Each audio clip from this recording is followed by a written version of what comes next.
Son las 6:58. Buenos días, dominicanos, dominicanas, ciudadanos y ciudadanas del mundo. Julio Martínez Pozo. Los comentarios de los temas más importantes en el programa de mayor influencia de la radio y la televisión nacionales. Buenos días al equipo del Sol de la Mañana. Buenos días a nuestras audiencias, a la de Sol, Telefuturo Canal 23, nuestro canal de YouTube, todas nuestras plataformas. Identifico inmediatamente los temas a tratar en el día de hoy. Los 62 años de crecimiento y consolidación económica y política de RD a propósito del Día de la Empresa Nacional y los 62 años del CONET. La cumbre telefónica entre Trump y Putin, la dramática reducción de la inversión pública y una pregunta: ¿qué quieren los que plantean la regularización de haitianos? Entonces, arrancamos inmediatamente porque ayer se fue la conmemoración del 62 aniversario del Consejo Nacional de la Empresa Privada. En principio fue el Consejo de Hombres de Empresa y después el Consejo Nacional de la Empresa Privada, y fue el Día Nacional de la Empresa en el día de ayer. Entonces están los discursos, están las reflexiones que queremos hacer a propósito de la conmemoración de ese día en el día de ayer. Entonces, bueno, lo primero es ver exactamente qué era lo que conmemorábamos en el día de ayer. ¿Qué conmemorábamos? Ayer, pues, estamos hablando de los más de 60 años de estabilidad económica y política que ha tenido el país. Y que eso, en gran medida, tiene que ver con la aparición de una serie de instituciones que contribuyeron a consolidar eso que hemos cultivado en estos años. Toda esa estabilidad, todo ese crecimiento. El CONE es parte importante de eso. Terminamos con la dictadura en el año de 1961. El CONES es una institución que surge después. La dictadura se conmemoró recientemente el 64 aniversario del ajusticiamiento. Y entonces estamos conmemorando el 62 aniversario del surgimiento del CONE. No coinciden ambas cosas porque cuando se materializó el ajusticiamiento de Trujillo, se logró dar muerte a Trujillo, pero la conspiración no terminó con el régimen trujillista.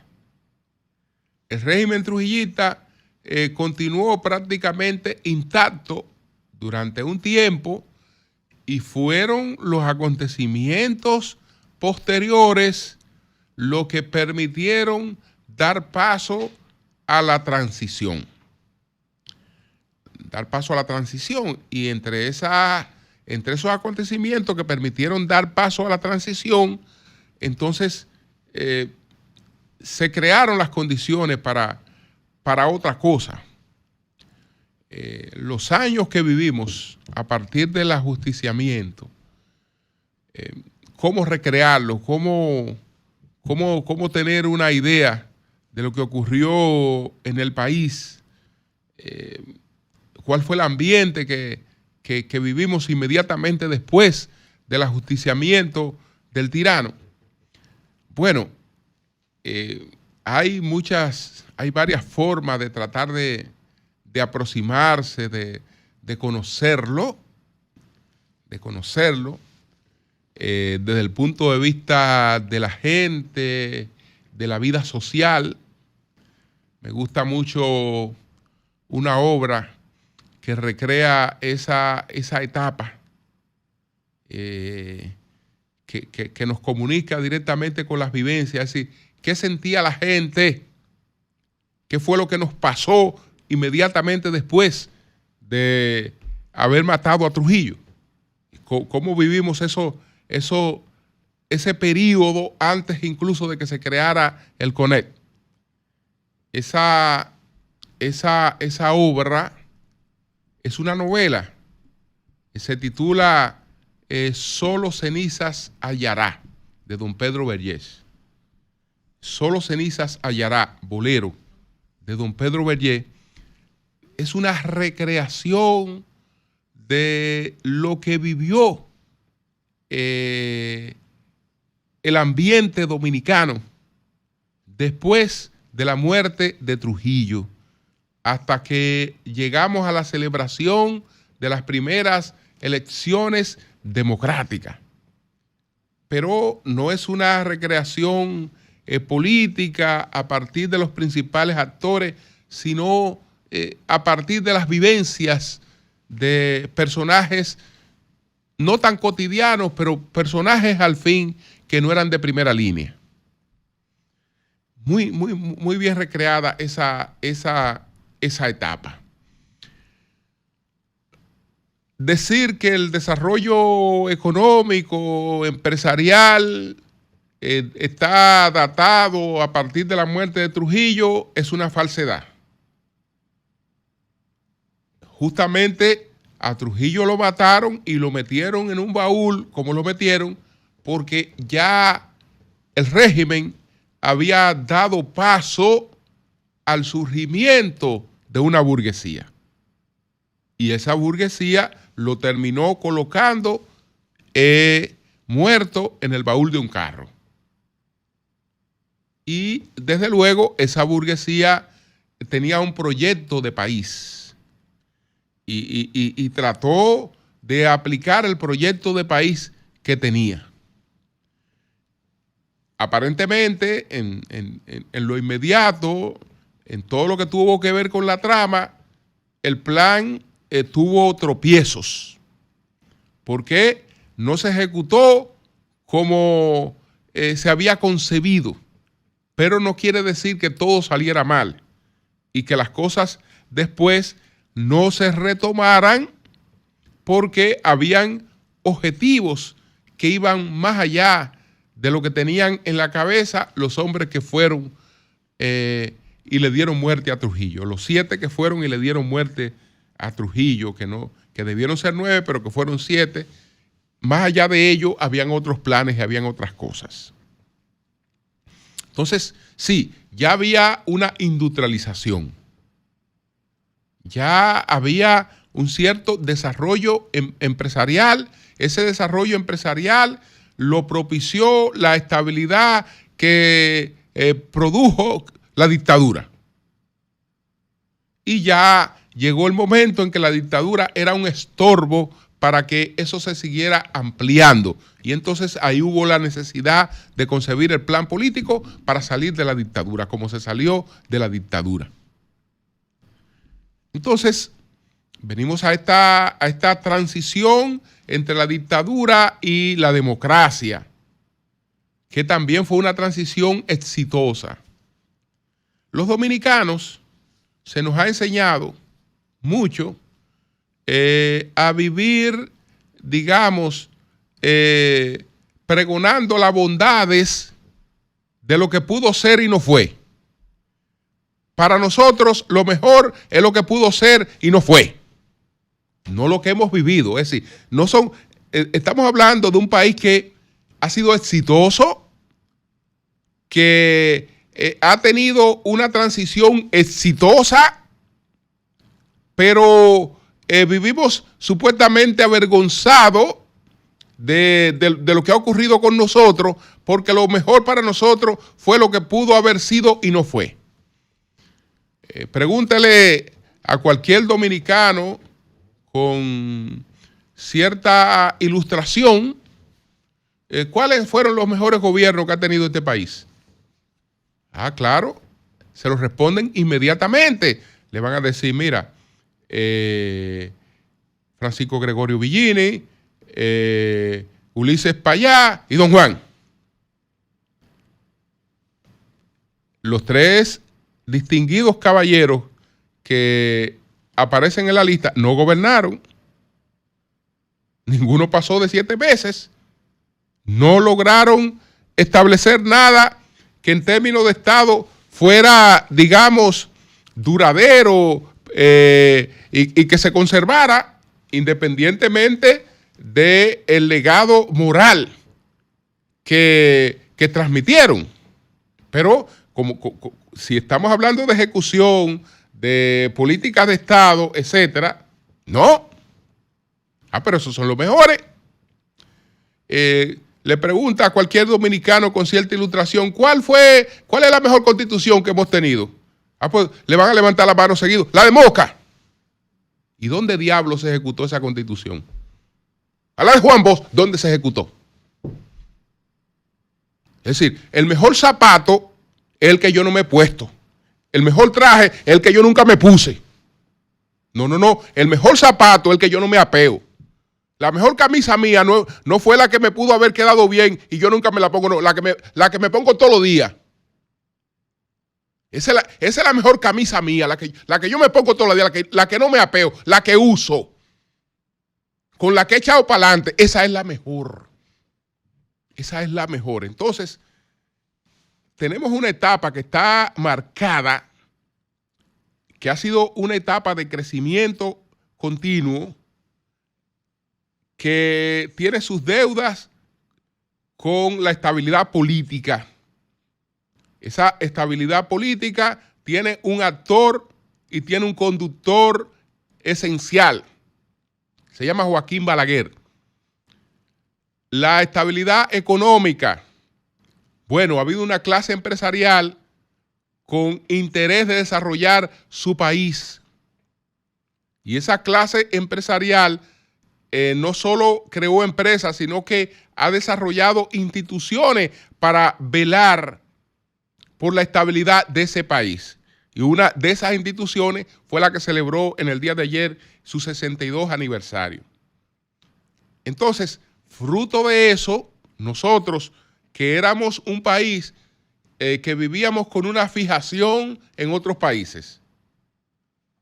Por lo menos mi generación tenía dos fijaciones. En lo que menos nos fijábamos era en lo que nosotros teníamos, que era mejor que lo que tenían los otros. Nosotros teníamos dos fijaciones. Nosotros nos fijábamos, por una parte, en la Revolución Cubana y en toda esa admiración de la figura de Fidel Castro. Y habían los sueños y las ilusiones por ser una Cuba. Gracias a Dios que esos sueños no se materializaron. Por otra parte, teníamos el espejo de la bonanza de Puerto Rico. Y bueno, el que tenía sus prioridades en términos económicos, Puerto Rico.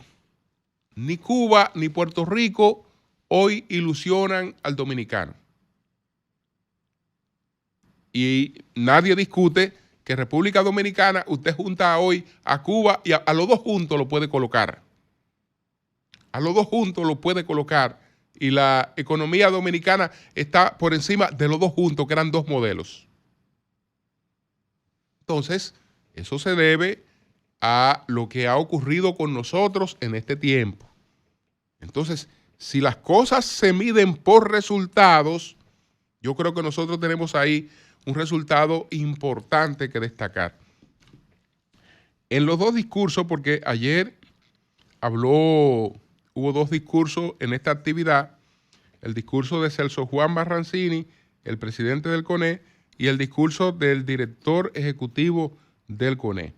Voy a empezar por algo, en resumen, algunos planteamientos que hacía César Dargan en los compromisos y en lo que representa la inversión privada en la República Dominicana. Por ejemplo, César Dargan, el director ejecutivo, decía que el sector de zonas, que la industria nacional ha anunciado compromisos de inversión para este año por 87 mil millones. El sector de zona franca se propuso la meta de aumentar 200 empresas en 200 empresas al 2028 y al cierre del 2024 ya registró 74 nuevas empresas. El sector turismo se propuso la meta de 10 millones de visitantes por vía aérea y al cierre del 2024 ya rondábamos los 8.5. Se observan avances en la diversificación de la inversión con 15 nuevos emisores privados y un aumento de la participación del sector privado en los valores en custodia 10.5 a 15.2%. Nos fijamos la meta de creación de 500,000 nuevos empleos formales, de los cuales ya se experimenta más del 20% de avance. Esas cosas estuvieron planteadas en el discurso de Dargan. El discurso de Celso Juan, pues reconoció lo que ha sido el desarrollo de nuestra economía en estos más de 60 años y habla de los desafíos que tenemos. Fueron discursos complementarios porque hasta por razones entendibles, en la enumeración de Dargan hubo un tema que no estuvo incluido en las enumeraciones de Celso Juan. Pero Celso Juan nos planteó el tema de lo que ha ocurrido con más de 10 años del 4% del PIB en la educación, que no se ha reflejado de manera favorable en una mejora de los parámetros en educación. Que el 70% de nuestros estudiantes no alcanzan los niveles mínimos en matemática, lectura y ciencias, de acuerdo con los parámetros de evaluación internacional, entre ellos PISA. Que llegamos a la fase en la que se agota la Estrategia Nacional de Desarrollo, en la que ya se cumple la Estrategia Nacional de Desarrollo con múltiples desafíos. Él citó entre ellos el tema, además del tema educativo, la problemática que tenemos con la desestabilización de Haití en manos de las pandillas, aunque no hay ninguna sugerencia en el discurso por parte del CONE de cómo afrontar ese problema, y aludió una serie de desafíos que tenemos por delante. Él decía, por ejemplo, citando a datos del BI, que el país está atrapado, o del Banco Mundial, esos datos son del Banco Mundial, que el país es uno de los 108 países que está atrapado en la trampa del ingreso medio. Estamos en una sociedad de conformistas que tiene más o menos sus necesidades resueltas y se ha quedado entrampado en el tema del crecimiento de los ingresos medios. Y bueno, ahí están planteado varios desafíos. Cuando me refería a uno que él no incluyó, está uno que sí estuvo incluido en el discurso de Dargan, que se refiere a la situación de nuestra industria eléctrica, donde si nos comparamos con el pasado reciente, lo único que hemos ido es para atrás como el cangrejo. Incluso citaba Dargan que las pérdidas no han hecho otra cosa que incrementarse en comparación con el año, por ejemplo, del 2023. Si comparamos el 2024 con el 2023, no hicieron otra cosa las pérdidas en la industria eléctrica que incrementarse. Entonces, ahí están planteados nuestros desafíos, pero bueno, nuestras felicitaciones a las actuales autoridades del CONE y a los que han mantenido esta institución durante 62 años, porque ha sido parte de lo que ha permitido el equilibrio democrático en la República Dominicana, porque han estado presentes siempre. Y cada vez que hemos tenido problemas, han estado tratando de que el país siga adelante. Y tenemos que seguir adelante. Desde luego, ahí no hubo ningún tipo de alusión al tema de la mano de obra ilegal, a cómo abordar el tema de la mano de obra ilegal y otras cosas que se supone que la vamos a discutir en otros foros. Pero nuestras felicitaciones al CONEP por su 62 aniversario. Señores, hubo una conversación entre Donald Trump y Vladimir Putin. Digamos que fue una cumbre porque hablaron 1 hora y 15 minutos. Entonces esto es una cumbre. Aunque Trump, que es el que ha informado del acuerdo, porque los rusos no han dicho nada del acuerdo o de la conversación, se ha referido a 2 temas básicamente. Al hecho de que Putin le dijo con toda sinceridad, no espere paz por ahora. No hay paz por ahora. Este conflicto continúa. ¿Por qué continúa el conflicto? Porque antes de sentarse en la falsa negociación en Turquía, porque la delegación que envió Putin no tenía capacidad de negociación, no había negociación realmente. Después que Putin planteó lo del cara a cara, que parece que no tenía intenciones de materializarlo, no hubo negociación. Hubo el mayor ataque aéreo de Rusia a Ucrania. Ahora lo que hemos tenido ha sido un ataque con drones de Ucrania a Rusia. Un ataque realmente muy efectivo, porque estamos hablando de aeródromos ubicados en 5 regiones distintas de Rusia. Es decir, que Ucrania atacó a la aviación que era usada para ataques a distancia de Ucrania, inutilizando una gran parte de esa aviación. Putin le dijo a Trump, no me siento en mesa de negociación alguna hasta que yo no responda a eso. Olvídate, 2 y 2 son 4, el sol sale todos los días, no nos quedamos con esa.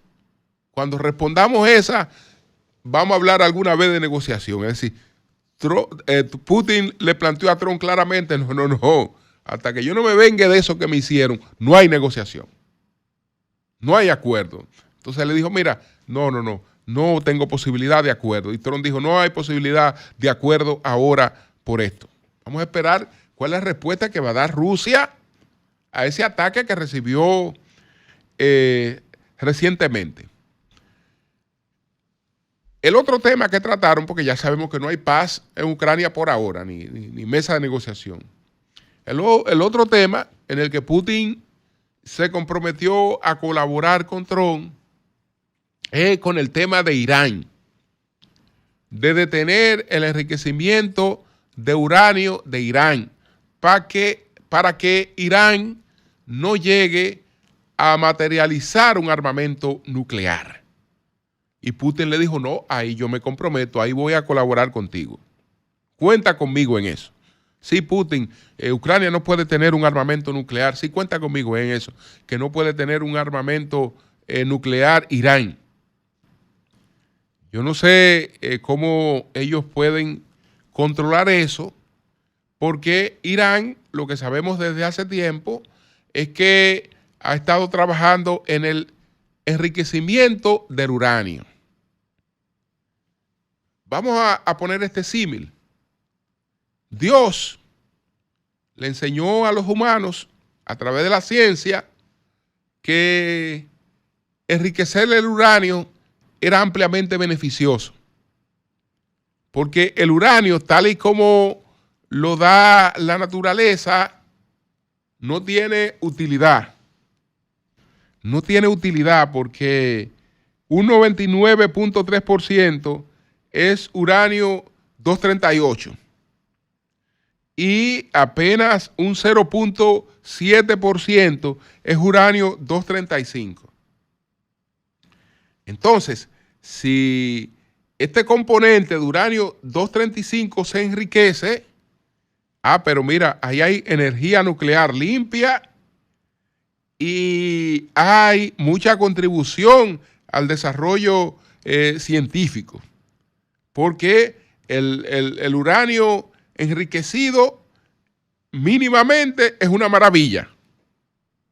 Solo da bienestar. Eso le enseñó Dios a través de la ciencia a los humanos. Pero el diablo le agregó otras cositas. El diablo le dijo, mira, si tú en vez de enriquecer uranio un poquito, si en vez de enriquecerlo por debajo de un 20%, lo enriquece por debajo por encima de un 20%, tienes la posibilidad de destruir la humanidad. Y si tú tienes lo que eso te va a dar, los que tienen lo que eso te va a dar no te atacan. Entonces, Irán hace tiempo que estaba a los consejos del diablo, enriqueciendo uranio por encima de un 20%, y ya eso equivale a tener la posibilidad de armamentos nucleares, aumentando el peligro de la extinción por la vía nuclear. Entonces Putin se comprometió a ayudar a Estados Unidos, que quiere sacar a Irán de esas metas, de esos planes que tiene con el enriquecimiento del uranio. Entonces eso es básicamente esta conversación en lo que se supo de Donald Trump y el señor Putin. Miren, señores, el propio gobierno, con datos del propio gobierno, nos muestran qué está pasando con la inversión pública en la República Dominicana.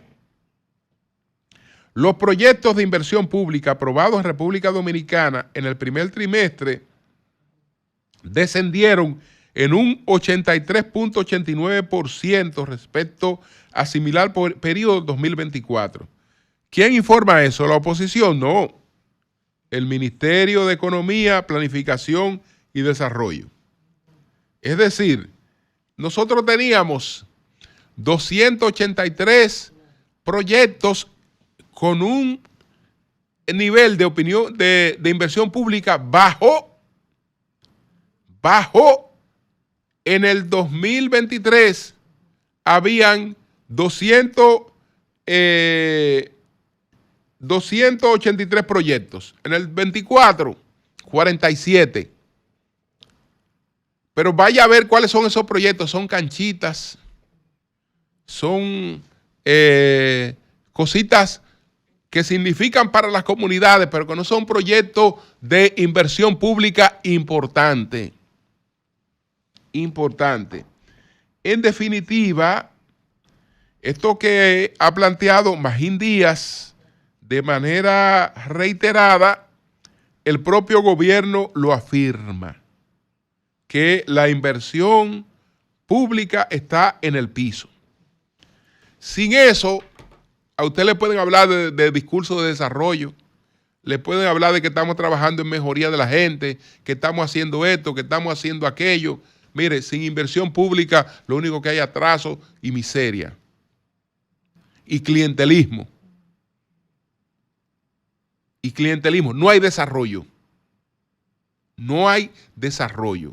Es decir, que una de las características del actual gobierno es la de tener los niveles más bajos, más ínfimos de inversión, con la paradoja de que ha sido uno de los que más se ha endeudado, pero se ha endeudado para guardar el dinero, no para promover la inversión pública. Y se supone que el endeudamiento nada más tiene justificación para la inversión pública, por el retorno que se supone que ella da en desarrollo. Entonces, el propio gobierno, que no puede hacer otra cosa con los parámetros que tiene el Ministerio de Economía, Planificación y Desarrollo, que está acéfalo, pero tiene sus técnicos haciendo las mediciones que corresponden, dice, estamos en el piso. Se ha caído la inversión pública. Es decir, no estamos haciendo nada para desarrollarnos. Absolutamente nada. Discursos. Pero no estamos haciendo lo que el país requiere para desarrollarse. Porque ¿qué te pueden hablar del caos del tránsito? ¿Y quién ha dicho que eso se puede resolver sin infraestructura? Ah, con educación, sí, pero sin infraestructura se puede resolver. No hay nada que se pueda resolver sin infraestructura y sin inversión. Entonces, estamos en el piso en inversión pública. Finalmente, ayer vi dos políticos, dos líderes, coincidiendo con un tema. Uno que se supone que no tiene nada que perder, que se llama Hipólito Mejía. Se supone, él sí tiene que perder, porque él con sus declaraciones afecta al gobierno y afecta una candidatura, lamentablemente. Aunque él personalmente ya sea una persona que no tiene nada que perder, sí afecta al gobierno, porque cuando él está insistiendo hasta la necedad en que hay que regularizar la mano de obra ilegal, sin que nosotros tengamos posibilidades de hacer eso, pues lo que le está comunicando al país es que el gobierno tiene un doble discurso, porque él es una persona del gobierno. Entonces, si él insiste en plantear eso, es lo que está sugiriendo que hay un doble discurso. Además de que comunica cierta afectación a una candidatura que se supone que él está promoviendo. Aunque no tenga nada que ver con eso y no hay por qué vincular una cosa con la otra. El otro que habló del tema, porque habló uno que se supone que no tiene nada que perder, pero habla otro que se supone que tiene todo un futuro por delante y nadie sabe si hasta un presente inmediato por delante, que es Omar Fernández. Entonces, Omar Fernández e Hipólito coinciden ayer en plantear que tenemos que regularizar la mano de obra ilegal. Los que plantean eso, repito, los que plantean eso, nada más están pidiendo una cosa. Lo que están pidiendo es que se detengan las deportaciones. ¿Por qué? Porque el país no tiene ninguna posibilidad de entrar en un proceso de regularización por la situación que vive Haití. Porque como somos tontos, se nos dice, bueno, ahora con el desarrollo de la tecnología, tenemos forma biométrica de saber quién es una persona, por sus huellas, por su rostro, por el iris, por lo que fuere. Si recogemos eso, ¿de quién? Porque la persona tiene que tener una identidad. Ah, no, yo mismo le voy a poner, mira, este iris es de XX tal. Y yo me voy a dedicar a identificar a esa persona. Pero legalmente, ¿cómo yo puedo actuar con eso? No tengo ninguna posibilidad de actuación con eso frente a cualquier situación que se me dé. ¿Por qué? Porque si alguna vez nosotros tuviéramos un acuerdo, ese acuerdo tiene que tomar en cuenta las autoridades de ambos países. Y solo puede haber cualquier situación con un extranjero que muestra algún tipo de documentación, porque no se pueden legalizar fantasmas. Pero ellos lo saben. Ellos saben que es imposible hacer eso. Ahora, lo que no se atreven a decir, que están recibiendo presiones del empresariado para que planteen regularización, porque se sabe que no hay posibilidad de regularización. No hay posibilidad de regularización. Lo que quieren es parar las deportaciones para que siga el desorden. Cuando el tema es otro. Principalmente para Omar, que se supone que tiene compromiso con un país de futuro. No. El tema es cómo nosotros vamos a propiciar desarrollo en la República Dominicana. Y no podemos propiciar desarrollo en la República Dominicana sin que el dominicano sea parte de ese desarrollo. Y parte de ese desarrollo es la integración del dominicano a la actividad productiva. De lo contrario, una parte de eso que estamos enfocando como desarrollo es totalmente ficticia. Y parte de nuestras estadísticas son ficticias. Porque estamos planteando de un nivel de ingreso de las personas que depende en gran medida de una promoción de la inutilidad y de la vagancia. Entonces, en eso es que nosotros tenemos que estar. Yo repito, el que habla de regularización es un irresponsable, que no quiere decir que lo que está planteando es que el país pare las deportaciones sin ninguna posibilidad de hacer nada. Porque aquí no hay ninguna posibilidad, ni con desarrollo biométrico, ni con nada, en estos momentos, de producir regularización. No hay posibilidad de esa vaina. No la tenemos, porque mínimamente usted necesitaría otro estado con el que llegar a acuerdo, y eso no existe. Ahora, yo planteo eso porque eso suena de que bonito. No. Eso es una tremenda irresponsabilidad. Una tremenda irresponsabilidad de uno que se supone que no tiene nada que perder y del otro que tendría que tener un poquito más de cuidado. Que ojalá no se le ocurra volver a hablar 2 veces más de eso. Cambio y fuera.